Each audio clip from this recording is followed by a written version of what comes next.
to our channel. Here we're going to contribute to another type of amazing journalism of cases about people, trying to give the psychological profiling about it, and to give response also to another type of psychological questions. In this case, we've got Bailey Sarian. It's amazing. If you don't know her channel, check it out. I'm gonna leave it in the bio. And why is it that we started doing this and giving answer to this type of channel? Let's see. So today's story is, it's a little weird. It's not weird. It's just like, I just don't understand people. I don't think I will ever understand people. Do you understand people? I ask. So, the first question, do you understand people? Yes. It is my dream to get to understand all type of people in all type of continents and all type of countries. So let's see, how do we give the psychological part of what she's asking, and also try to give like direct response. This type of video is going to give like compliment directly, not to the case entirely, but to the video of the person that we're dealing right now, okay? So this case, it's about a woman who murdered another woman just to get their unborn child.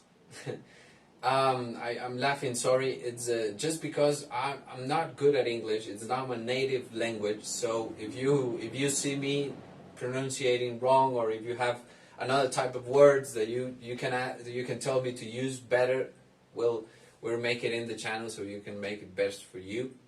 But yes, we understand the mind of the psychology, and this type of YouTubers also ask people to compliment their videos. I ask something that I always forget to Google, but I've always been curious. For anyone out there who's like a detective or something and sees these really awful crime scenes, do they offer you guys like therapy and stuff, or do they not? I really hope they do. I would think they would, but I don't have a lot of faith in the system taking care of their employees. But I could be wrong, but I hope they do, because I don't know how you could just be normal after seeing all this stuff. Do you know what I'm saying? That's a really good point. Can you be normal seeing all this stuff? Being the first response unit that gets to the scene? Either you're a policeman or you're a paramedic or something?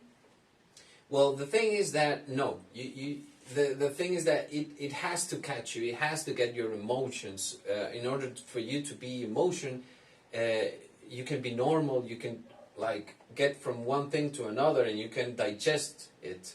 But if you get to the scene and you don't feel nothing and it's just another Monday of work, well, you're detached and you're not feeling. So I don't know in this case what was the case, but what was the treatment that they gave her. But the thing is that, yes, you have to be psychologically prepared just to go in the first response unit, but also you have to have treatment afterwards to just deal with this type of line of work. Okay, look, the whole like thing when I do these videos, I like to figure out like where these killers and bad people come from, because I think it actually makes more sense as to why they did what they did. You know what I'm saying? And a lot of people confuse that with me like trying to make you feel bad for these people. And like you're allowed to feel bad for these people, but I think it makes you understand why they do the things they do. And that's something I'm always personally curious. Like, what makes somebody this freaking crazy, you know? Because you're not just born like this. Where does it come? So you're not born like this. Where does it come from? We're gonna see. I taken each scene from the video from her to make the line to explain how is it that you end up with a mind capable of murdering another human being just to get the unborn child.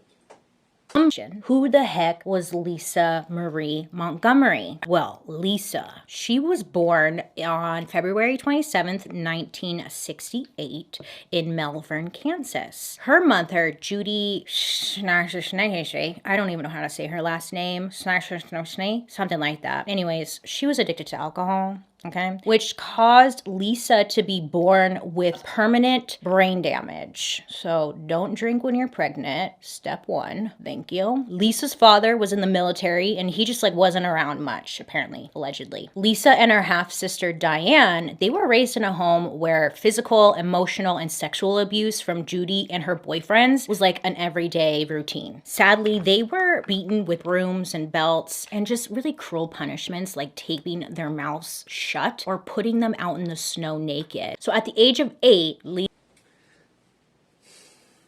So I have no words. You can actually see the torture here in the child, and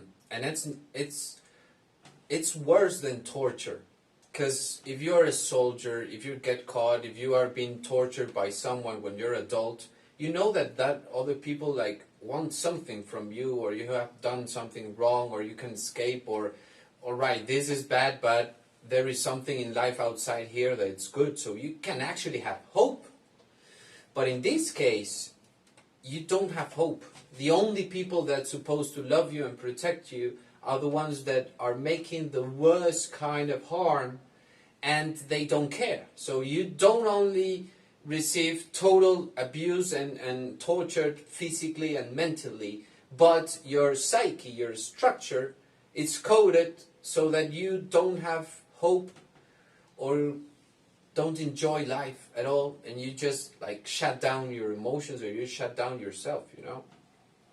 At the age of 8, Lisa's half-sister Diane was luckily removed from the home by social services, and then she was whisked away to foster care. Now, Lisa at the time was only 4, and she was left behind with her mother and her stepfather. I'm not really sure as to why she stayed and the other one was taken away, but that's just what happened. His other children later confirmed that their father was a violent alcoholic, and Lisa was allegedly beaten and raped by her stepfather and also by his friends, starting at the age of 11. So they would be like, the parents, the grown adults here would be like, come on over. I have a child that you can take advantage of and do whatever you want with. Like, how sick are you? Shit. So Judy. How sick are you? And around all this sickness is that our main character is being born, is being held, is like structuring all her reality around this type of scenarios, tolerating this type of I don't know how to call it. It's worse than torture, I've told you. So Judy, Lisa's mom, ended up divorcing her second husband, and Lisa testified about the sexual assaults during the divorce proceedings. Now, the judge in the case, he went off on Judy for not reporting the abuse, yet the judge never reported the abuse either. So there's just a lot of fuck-ups going on. It was also around this time that her mother... So, the ones that's supposed to love you torture you. The ones that are supposed to protect you, they make a hell of living. And then you get out of your family and the judge says like, everything that's been done to you, it's wrong, you're a terrible mother, how is it that this is happening? And then she doesn't get any judgment, any justice, sorry. And then she makes, you're gonna see, it doesn't change anything. Also around this time that her mother started trafficking her, she was allowing anybody with money, handymen, electricians, plumbers, come on over, sexually abuse my daughter Lisa in exchange for work on the house. We've got some wires up there I need fixing. I don't have any money, but I got a daughter, right?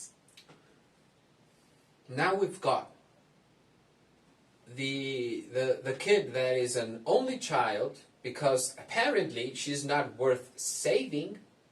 Her other sister, remember, she was saved. She was taken out of this type of environment.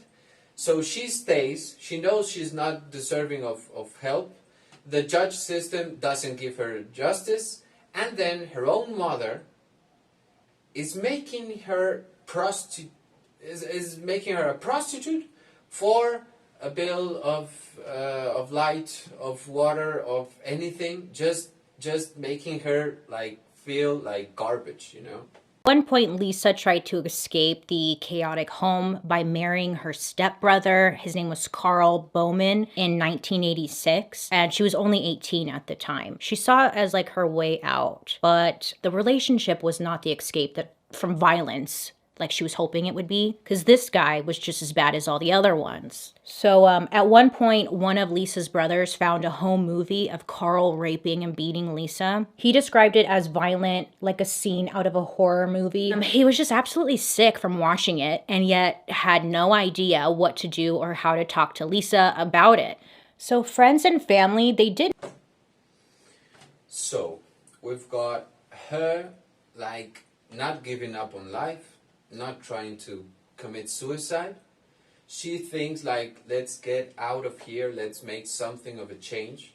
And in bad judgment that she has because of the reality she's lived, she marries a step cousin, a step brother, and it's the same, but she's just like saying like, well, I can make decisions, and now like I get raped and hit by one man but not by anyone, and now I can like be in maybe a family or something, but it's deception, trust deception, with deception. And then the family, anyone that knows about the case, they don't do anything about it. Family, they did notice that Lisa had a tendency to slip into like a world of her own, which probably was a sign of a mental illness, like her disconnecting, but they just thought that she was like a daydreamer. Yes, the disconnecting part is amazing, because the mental health like tries to protect you, so it activates this type of being, like not being in the real life but being on a world of her own. But eventually, yes, it's pathological and it's not good, but it's activated so that you can survive, you know. She's just a daydreamer. Lisa and Carl, they had 4 children together in a very short period of time. It was like bang, bang, bang, bang, bang, 4 kids. And according to Carl, Lisa loved the attention she got when she was pregnant. It's like everybody seemed to cater to her. And then so now we've got a conduct. She finds out that when she's pregnant, she can't be abused as the other times, and other people start to treating her good. Other people actually give her love. So she says like, well, I want this more. I'm gonna be as much as pregnant as I can, 4 times now, and go for it, you know. And then in 1990, when their final child was born, 2 months premature, doctors feared that Lisa would not be able to carry another pregnancy to term. So they recommended that she get her tubes tied. Now, Lisa was like really hesitant to do it. She didn't want to get her tubes tied because she wanted to have more kids. But her stepbrother, aka husband, and her mom told her that she needed to do it and like force the procedure upon her. So force the procedure as now, it's not any procedure, you know, it's a surgery. Any surgery is a trauma for a human being. Worst if it's not something that you want, but you're forced to do. Worse if you're not forced to do it because it's more healthy for you, or you'll die if you don't do this. No, it's forced upon you, and it's meant just to kill your dream of being again pregnant. Because now she's like attached to being pregnant pathologically. She thinks that the only way to receive love in the world is to be pregnant, you know? So you can actually see the mind structuring in here, no? And now we've got all the family ganging up on her, and trauma, surgical trauma, and against all her will, against all her wanting, her desires, you know?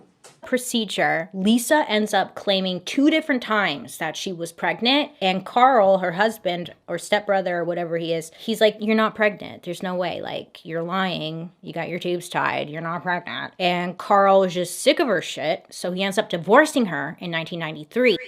So now we've got her claiming that she's pregnant, and there's no baby, so we know that it's not true.